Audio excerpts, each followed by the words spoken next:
Hello everyone, आज का topic रहेगा आप लोगों का लाभ और हानि यानी प्रॉफिट एंड लॉस की हम लोग यहाँ पे थ्योरी करेंगे। और इस थ्योरी वाले पार्ट में हम लोग यहाँ पे क्या क्या पढ़ेंगे, परिभाषा, कुछ महत्वपूर्ण सूत्र, अंकित मूल्य की अवधारणा, छूट की अवधारणा, बेईमान दुकानदार की अवधारणा, कर्मिक छूट की अवधारणा और सारांश। चलिए स्टार्ट करते हैं डिस्क्लेमर के साथ। असवीकरण। हमारे स्लाइड डेक में उपयोग की गई छवियां केवल शैक्षिक उद्देश्यों के लिए है। हम इन छवियों के मूल रचनाकार और मालिकों के बौद्धिक समता अधिकारों का सम्मान करते हैं। यदि आप इस डेक में उपयोग की गई किसी भी छवि के मालिक है और कोई चिंता या समस्या है तो कृपया sathi@itk.ac.in पर हमसे संपर्क करें, हम छवियों को हटा देंगे। चलिए सबसे पहले यहाँ पे कुछ वर्ड्स है जिनका यूज प्रॉफिट एंड लॉस में होगा, उनको हम लोग समझ लेते हैं। जैसे कि लागत मूल्य, कॉस्ट प्राइस बहुत बार आएगा, जानना जरूरी है। दुकानदार के द्वारा निर्माता या थोक विक्रेता को सामान खरीदने के लिए भुगतान किया गया धन दुकानदार के द्वारा खरीदे गए सामान का लागत मूल्य कहलाता है। यानी कि दुकानदार के द्वारा निर्माता या थोक विक्रेता को दुकानदार के द्वारा निर्माता या थोक विक्रेता को सामान खरीदने के लिए भुगतान किया गया। ठीक है ना, समझ में आ गई बात। तो वो क्या कह रहा है, क्रय मूल्य कहलाता है। कोई दुकानदार है, कोई वस्तु मान लो एक चॉकलेट लेकर आया और उस चॉकलेट को उसने कहाँ से खरीदा, तो फैक्ट्री से जहां ये बन रही है, या एक होलसेलर से खरीदा और उसको जो पैसा दिया वो आपका कॉस्ट प्राइस कहलाता है। अब बात करते हैं यहाँ पे विक्रय मूल्य यानी कि सेलिंग प्राइस, जिसको एसपीवी बोलते हैं। जिस कीमत पर दुकानदार सामान बेचता है उसे दुकानदार के द्वारा ग्राहक को बेचे गए सामान का विक्रय मूल्य कहा जाता है। अब उस चॉकलेट की बात कर रहे थे हम लोग, अगर उस चॉकलेट को दुकानदार ने खरीदा तो खरीद के दुकानदार ने जिसको पैसे दिए तो निर्माता को दिए जिसने उसे बनाया, या फिर उसे दिए होलसेलर को, तो वो तो होगा दुकानदार के लिए कॉस्ट प्राइस। अब दुकानदार उस चॉकलेट को बेच रहा है, तो दुकानदार जिस कीमत पर उस चॉकलेट को बेच रहा है वो उसका सेलिंग प्राइस यानी कि विक्रय मूल्य कहलाएगा। समझ में आ गई बात। अब बात करते हैं लाभ की। यदि किसी वस्तु का विक्रय मूल्य उसके लागत मूल्य से अधिक है तो व्यापारी या दुकानदार को लाभ या फायदा होता है। समझ आई बात। अगर किसी वस्तु का विक्रय मूल्य लागत मूल्य से ज्यादा है तो उसे क्या होता है, लाभ होता है। तो लाभ बराबर विक्रय मूल्य माइनस लागत मूल्य, जब विक्रय मूल्य लागत मूल्य से बड़ा होता है। अब अगला जो टर्म होता है वो होता है आप लोगों का हानि। यदि किसी वस्तु का विक्रय मूल्य उसके लागत मूल्य से कम है तो व्यापारी को हानि होती है। ठीक है ना। अगर विक्रय मूल्य लागत मूल्य से कम है, यानी कि जितने की मैंने खरीदी उससे कम में मैं बेच रहा हूं, तो मुझे तो लॉस होगा। तो यानी हानि बराबर लागत मूल्य माइनस विक्रय मूल्य। तो लागत मूल्य बड़ा होगा और किससे बड़ा होगा, ये विक्रय मूल्य से बड़ा होगा। समझ आ गई बात। आगे बढ़ते हैं, सम इंपॉर्टेंट फॉर्मूले को यहाँ पे देख लेते हैं। यानी लाभ जो होता है वो विक्रय मूल्य माइनस क्रय मूल्य होता है। विक्रय मूल्य में से क्रय मूल्य को माइनस करेंगे तो आप लोगों को लाभ मिलेगा। अब अगर हानि की बात करें तो हानि क्या होती है, क्रय मूल्य माइनस विक्रय मूल्य हानि होती है। यानी कि हानि के केस में क्रय मूल्य से छोटा होता है विक्रय मूल्य। ठीक है ना। अगर लाभ प्रतिशत की बात करें तो लाभ प्रतिशत बराबर लाभ बटे क्रय मूल्य गुणा 100%। ठीक है ना, लाभ बटे क्रय मूल्य गुणा 100%। अगर हानि प्रतिशत के बारे में बात करें तो हानि प्रतिशत बराबर हानि अपॉन क्रय मूल्य गुणा 100%। ठीक है ना। अब बात करते हैं विक्रय मूल्य की। तो विक्रय मूल्य क्या होता है, 100 प्लस लाभ परसेंट, 100 प्लस लाभ परसेंट गुणा क्रय मूल्य बटे 100। या फिर आप लोग इसको ऐसे भी निकाल सकते हो कि 100 माइनस हानि परसेंट गुणा क्रय मूल्य बटे 100। अब हम लोग निकालेंगे यहाँ पे क्रय मूल्य, तो 100 गुणा विक्रय मूल्य डिवाइडेड बाई 100 प्लस लाभ परसेंट, या फिर 100 इंटू विक्रय मूल्य डिवाइडेड 100 माइनस हानि परसेंट। इस तरीके से भी आप क्रय मूल्य को निकाल सकते हो। आगे बढ़ते हैं और अगले फॉर्मूले को यहाँ पे हम लोग समझते हैं, यानी विक्रय मूल्य। तो विक्रय मूल्य बराबर क्रय मूल्य का 100 प्लस x%, जब लाभ क्या होता है, क्रय मूल्य का x% होता है। इसी तरीके से अगर विक्रय मूल्य यहाँ पर देखें, विक्रय मूल्य बराबर विक्रय मूल्य का 100 माइनस x%, जब हानि आपकी क्रय मूल्य का x% होती है। ठीक है, ये सारे फॉर्मूले आपको समझ में आ गए। एक बार रिवीजन खुद से करना, याद करना। ये आने जरूरी है प्रॉफिट एंड लॉस के लिए। अब यहाँ पर एक एग्जाम्पल देख लेते हैं। एक व्यक्ति 120 रुपए में एक वस्तु खरीदता है और उसे 20% लाभ पर बेचता है, तो उसका विक्रय मूल्य ज्ञात कीजिएगा। तो विक्रय मूल्य निकाल लेंगे। विक्रय मूल्य बराबर 100 प्लस लाभ परसेंट बटे 100 गुणा क्रय मूल्य। तो यहाँ पे प्रॉफिट है 20% का और क्रय मूल्य है 120 रुपए। इन सभी की वैल्यू रख दूंगा, यानी कि 100 प्लस 20 बटे 100 गुणा 120, यानी कि 120 बटे 100 गुणा 120, यानी कि 144 रुपए। नॉट लाभ और हानि प्रतिशत हमेशा क्रय मूल्य पर गणना की जाती है जब तक कि अन्यथा न कहा गया हो। समझ में आ गई बात? हमेशा लाभ और हानि परसेंट क्रय मूल्य पर कैलकुलेट किया जाएगा। उदाहरण नंबर 2 को यहाँ पर समझते हैं। एक वस्तु का क्रय मूल्य ज्ञात कीजिए जो 200 रुपए में 20% की हानि पर बेची गई है। तो क्रय मूल्य बराबर 100 माइनस 100 माइनस हानि परसेंट गुणा विक्रय मूल्य। तो 100 माइनस 20 इंटू 200, यानी कि 250 रुपए यहाँ पर निकल कर आएगा। आगे बढ़ते हैं। अब यहाँ पे हम लोग समझते हैं कॉन्सेप्ट ऑफ मार्केट प्राइस, यानी कि अंकित मूल्य की अवधारणा। तो अंकित मूल्य पहले देखते हैं कि होता क्या है। तो अंकित मूल्य, ठीक है ना। चलिए, ग्राहक के द्वारा मोल भाव के कारण होने वाले नुकसान से बचने और लागत मूल्य पर लाभ प्राप्त करने के लिए व्यापारी लागत मूल्य में वृद्धि करता है। इस वृद्धि को मार्कअप कहा जाता है और बढ़ा हुआ मूल्य अर्थात क्रय मूल्य प्लस मार्कअप को वस्तु का अंकित मूल्य, मुद्रित मूल्य या सूची मूल्य कहा जाता है। ये बात समझ में आई है? ग्राहक क्या है, मोल भाव के कारण होने वाले नुकसान से बचने के लिए और लागत मूल्य पर लाभ प्राप्त करने के लिए व्यापारी लागत मूल्य में वृद्धि करता है, ठीक है ना। तो इस वृद्धि को मार्कअप कहा जाता है और इस बढ़ा हुआ मूल्य को क्या कहेंगे? क्रय मूल्य प्लस मार्कअप, जिसे हम लोग अंकित मूल्य, मुद्रित मूल्य, सूची मूल्य सब कुछ बोलते हैं। तो अंकित मूल्य बराबर क्रय मूल्य प्लस मार्कअप प्राइस। तो अंकित मूल्य बराबर क्रय मूल्य और मार्कअप प्राइस क्या होता है? क्रय मूल्य गुणा अंकित मूल्य का परसेंटेज डिवाइडेड बाई 100। आमतौर पर वस्तु अंकित मूल्य पर बेची जाती है। यदि कोई और छूट नहीं है तो इस मामले में विक्रय मूल्य अंकित मूल्य के बराबर होता है। आगे बढ़ते हैं, कॉन्सेप्ट ऑफ डिस्काउंट यहाँ पर समझते हैं। इसको देखिएगा ध्यान से। कॉन्सेप्ट ऑफ डिस्काउंट क्या होता है? छूट क्या होती है? डिस्काउंट का मतलब होता है छूट। छूट का अर्थ है कि अंकित मूल्य को घटाकर कम कर देना, कम दर पर बेचना, या वस्तुतः छूट का अर्थ है रियायत, है ना। यानी कि मार्क प्राइस पर उस पे कुछ रियायत देना, कुछ छूट देना, उसे कम मूल्य पर बेचना, वही आपकी छूट कहलाती है। जैसे मूल रूप से यह अंकित मूल्य के आधार पर गणना की जाती है, बिल्कुल। इसके जो कैलकुलेट है वो केवल अंकित मूल्य पर ही किया जाएगा। जैसे कि विक्रय मूल्य बराबर क्या होता है? अंकित मूल्य माइनस छूट। अगर अंकित मूल्य में से छूट को माइनस कर दोगे तो आपको विक्रय मूल्य निकल कर आ जाएगा। और विक्रय मूल्य बराबर अंकित मूल्य माइनस छूट परसेंटेज गुणा अंकित मूल्य डिवाइडेड बाई 100 होता है। यानी विक्रय मूल्य कैसे निकल रहा है? अंकित मूल्य में से माइनस करोगे अंकित मूल्य का छूट प्रतिशत और डिवाइडेड बाई 100। जैसे एक एग्जांपल से मैं आप लोगों को यहाँ पर एक्सप्लेन करूंगा, इसको बड़े ध्यान से आपको समझना है। यदि किसी वस्तु का लागत मूल्य 300 रुपए है और प्रतिशत मार्कअप 30% है, तो अंकित मूल्य क्या है? देखो, 300 रुपए लागत मूल्य और मार्कअप कितना है? 30%। ये किसका है? क्रय मूल्य का 30%। तो 300 का 30% यानी कि 90 रुपए। तो अंकित मूल्य हो जाएगा 300 प्लस 90 यानी 390 रुपए। देखो कैसे निकालेंगे। अंकित मूल्य बराबर लागत मूल्य प्लस लागत मूल्य पर मार्कअप प्रतिशत।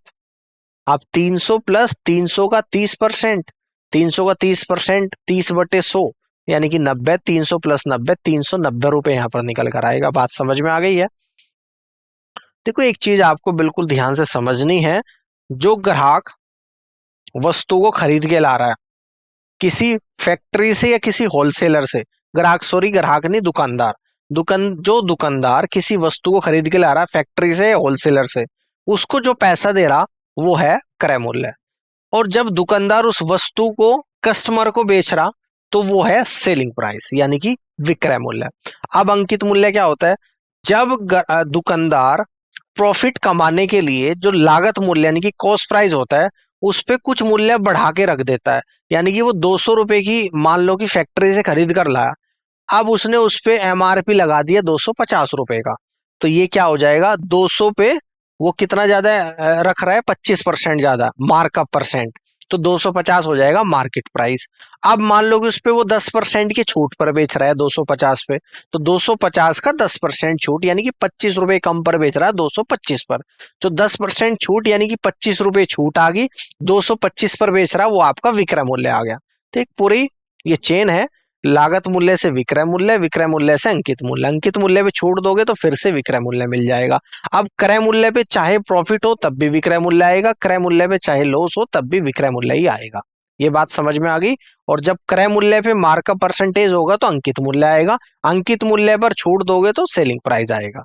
समझ में आ गई बात। चलिए अब आगे यहाँ पे देखते हैं कॉन्सेप्ट ऑफ डिसऑनेस्ट शॉपकीपर, बेईमान दुकानदार का कॉन्सेप्ट। तो बेईमान व्यापारी का मामला क्या है, यदि कोई व्यापारी अपने सामान को लागत मूल्य पर बेचने का दावा करता है लेकिन गलत वजन का उपयोग करते हैं। बात समझ में आ गई। बेईमान दुकानदार क्या होता है, कई सारे दुकानदार ये कहते हैं कि मैंने सामान जितने में खरीदा उतने में ही आपको बेच रहा हूं, मैं कोई प्रॉफिट नहीं कमा रहा हूं। तो उस केस में क्या करते हैं, वो कम वजन का प्रयोग करते हैं, तो उसको बोलते हैं बेईमान व्यापारी, है ना, कम वजन का, जिससे ग्राहक को पता नहीं लगता, ग्राहक भी खुश होकर ले जाता है। कोई ऐसा थोड़ा ना था कोई दुकान खोल के बैठा है जितने में खरीद रहा है उतने में ही आपको बेचेगा, कभी नहीं होगा। तो वो क्या करते हैं, कम वजन का प्रयोग करते हैं, धोखाधड़ी करते हैं, चोरी छुप के। तो इस केस में लाभ परसेंट आ जाएगा त्रुटि बटे सही मूल्य माइनस त्रुटि गुणा 100, यानी कि लाभ परसेंट बराबर त्रुटि कैसे निकलेगी, सही वजन में से गलत वजन को माइनस करेंगे, ठीक है ना, ठीक है, डिवाइड बाई गलत वजन और गुणा 100, ठीक है। उदाहरण के तौर पर एक एग्जाम्पल को यहाँ पे समझ लेते हैं। एक दुकानदार ने एक वस्तु को लागत मूल्य पर बेचा, ठीक है, लेकिन 1 किलो वजन की जगह 960 ग्राम का वजन इस्तेमाल किया, उसका लाभ प्रतिशत ज्ञात कीजिएगा। देखते हैं, लाभ प्रतिशत बराबर सही वजन माइनस गलत वजन डिवाइड बाय गलत वजन गुणा 100, फॉर्मूला हम लोग रखेंगे, वैल्यू निकालेंगे। 1 किलो को मैं ग्राम में चेंज कर लूंगा क्योंकि 960 भी ग्राम में दे रखा है। तो 1 किलो में 1000 ग्राम होते हैं, तो 1000 माइनस 960 डिवाइडेड बाई 960 और गुणा 100, यानी कि 40/960 गुणा 100। तो सोल्व करेंगे इस जीरो से जीरो, 4 और 4 से जाएगा आप लोगों का 4 दूनी 8, 4 चौक 16, तो ये आपका निकल कर आएगा 4 से 6 बार, 4 से 25 बार, यानी कि 25/6 आ गया। तो 25/6 होता है 4 सही 1/6%। ठीक है, कर सकते हो। अब आगे बढ़ते हैं, अगले कॉन्सेप्ट को समझते हैं। कुछ और इंपोर्टेंट कॉन्सेप्ट है जिसको हम लोग यहाँ पर समझ लेते हैं।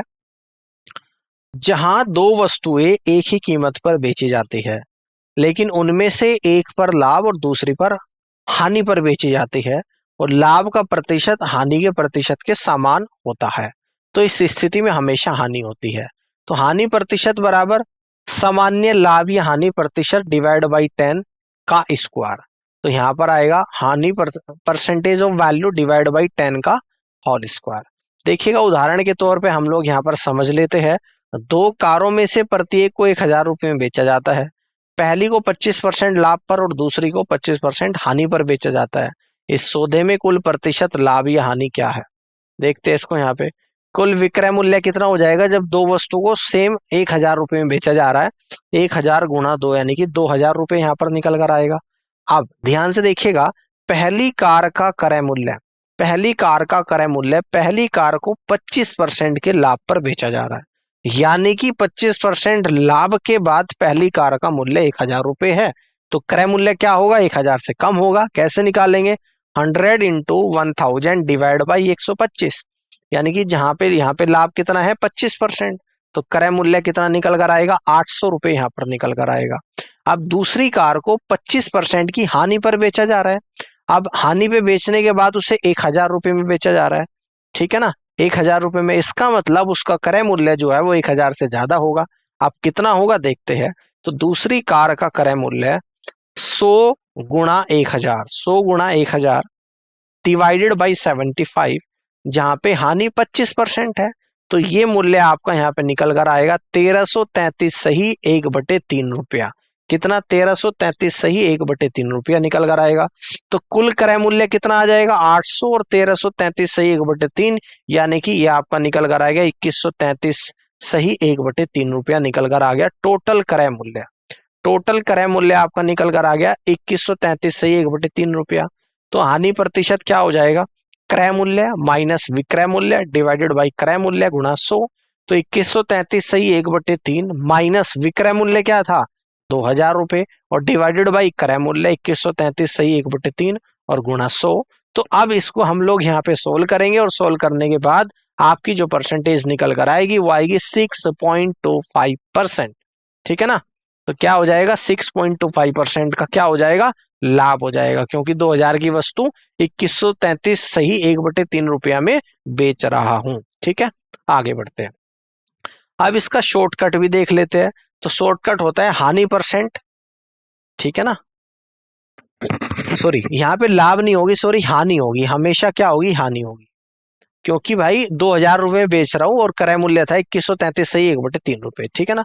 अब इसका शॉर्टकट देख लेते हैं। हानि परसेंट बराबर परसेंटेज मूल्य डिवाइड बाई 10 का स्क्वायर।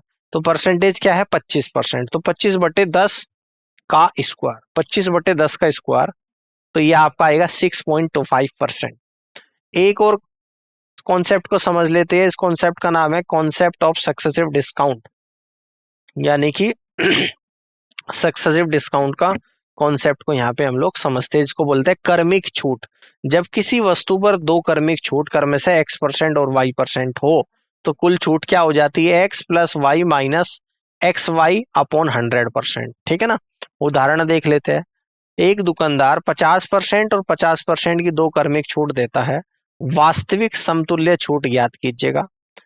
सॉल्यूशन को यहाँ पे समझते हैं। मान लीजिए कि अंकित मूल्य 100 रुपए है। अंकित मूल्य क्या है 100 रुपए है। पहली छूट 50% के बाद कितनी हो जाएगी 100 माइनस 100 रुपए का 50% यानी 50 रुपए। दूसरी छूट 50% छूट के बाद मूल्य यानी कि 50 माइनस इस 50 रुपए 50% की छूट होगी 50 माइनस 50 का 50% यानी कि 25 रुपए। दोनों छूटों के बाद मूल्य हो जाएगा 25 रुपए। तो छूट का प्रतिशत 100 माइनस 25/100 यानी कि कितना आ जाएगा 75%। 100 की वस्तु 25 में जा रही 75% छूट होगी। तो छूट का प्रतिशत ऐसे निकाल सकते हो 100 माइनस जो फाइनल प्राइस है 25 डिवाइड बाई 100 इंटू 100 यानी 75%। अगर इसको हम शॉर्टकट के जरिए निकाले तो इसको ऐसे भी निकाल लेंगे। मैंने बताया था छूट का प्रतिशत x plus Y minus XY upon 100, जहां पर x भी 50% है y भी 50% है। x और y की वैल्यू को रखना स्टार्ट करूंगा। 50 प्लस 50 माइनस 50 गुणा 50/100 यानी कि 100 माइनस 25 दैट मीन्स कि 75% का डिस्काउंट हो रहा है। ठीक है। अब यहाँ पर इसकी समरी को समझ लेते हैं। समरी यानी कि लागत मूल्य कॉस्ट प्राइस। लागत मूल्य किसी उत्पाद को प्राप्त करने के लिए भुगतान की गई राशि। इसमें उत्पाद प्राप्त करने में किए गए सभी खर्चे शामिल है, जैसे खरीद मूल्य शिपिंग हैंडलिंग। ठीक है ना। किसी उत्पाद को प्राप्त करने के लिए खर्च की गई राशि आपकी लागत मूल्य कॉस्ट प्राइस कहलाता है। विक्रय मूल्य सेलिंग प्राइस। विक्रय मूल्य वह राशि है जिस पर कोई उत्पाद या सेवा ग्राहक को बेची जाती है। यह लागत मूल्य से अधिक या कम हो सकता है। विक्रय मूल्य यानी कि जिस उत्पाद को ग्राहक को बेचा गया है यह लागत मूल्य से कम या ज्यादा दोनों ही हो सकता है। लाभ और हानि। तो लाभ देख लेते हैं। लाभ तब होता है जब विक्रय मूल्य लागत मूल्य से अधिक हो जाता है। यह किसी उत्पाद को बेचने से होने वाले वित्तीय लाभ को दर्शाता है, यानी कि सूत्र लाभ बराबर क्या होता है विक्रय मूल्य माइनस लागत मूल्य। जब विक्रय मूल्य क्रय मूल्य से ज्यादा होता है तो तब क्या होता है आप लोगों को लाभ होता है। अगर नुकसान या हानि की बात करें एक ही बात होती है। हानि तब होती है जब विक्रय मूल्य लागत मूल्य से कम होता है या किसी उत्पाद को बेचने से होने वाले वित्तीय नुकसान को दर्शाता है। हानि कब होती है जब विक्रय मूल्य लागत मूल्य से कम होता है। सूत्र हानि बराबर लागत मूल्य माइनस विक्रय मूल्य। देखो लागत मूल्य कहो या क्रय मूल्य कहो या कॉस्ट प्राइस कहो एक ही बात है। विक्रय मूल्य कहो या सेलिंग प्राइस कहो, ठीक है, ये भी एक ही बात है। लाभ और हानि प्रतिशत।